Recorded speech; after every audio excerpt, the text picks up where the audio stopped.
Welcome back, everyone, to Tradespoon Live TV. I hope that you all had a great holiday weekend.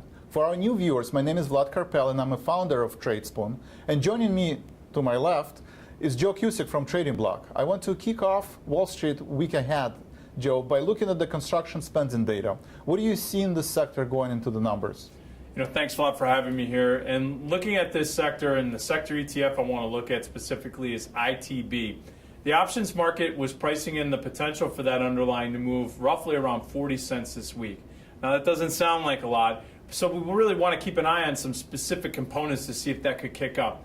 Three of them I want to take a look at is KBH, Toll Brothers, TOL, and Lennar, LEN. Yes, and according to our research, if you go to Tradespoon and you look at the Tradespoon bears or Tradespoon bulls, you will see that interestingly KBH is coming on a neutral to slightly bearish with a long-term score of 4. And Toll Brothers and LEN comes in at moderately bullish score of 8 on the long-term scale and a short-term score of 10. So the bulls are looking for some potential pop out of their trend. Let's turn our attention to the auto sales on Wednesday. What do you see, Joe, going into this week? I like to take a look at the consumer discretionary sector, and the ETF that tracks that really well is XLY. They're pricing in the potential for around 60 cents of potential movement in the underlying this week. And what's notable is that one of the components in XLY is Ford, ticker symbol F. And it is 3% of that ETF. Yes, we have a Ford at long-term neutral, scoring of 6, and a short-term moderately bullish with a score of 8. And it has been a pick recommendation of ours in the past. All right, let's wrap up this week on Wall Street week ahead by looking at the natural gas and unemployment numbers. Yeah, Vlad, taking a look at nat gas, we're going to look at the ETF UNG. It's pricing in the potential to move about 55 cents this week.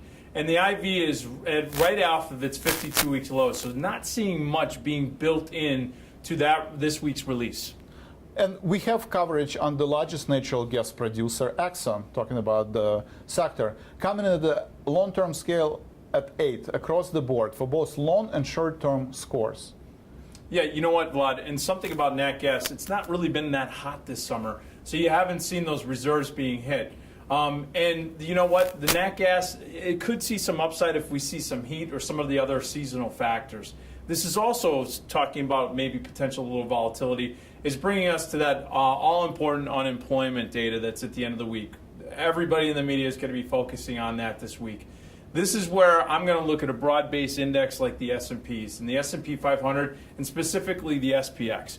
They're pricing in the potential to move about $15.50 this week, which is not all that much when you're looking at this broad-based indice, up at all-time highs right around 2,000. It opened up flat this morning, and IV, implied volatility, is at right off of its 52-week lows or right there. So not a lot of heightened expectation, but Vlad, always stay on your toes in front of this number. Also, watch the developments in the Middle East.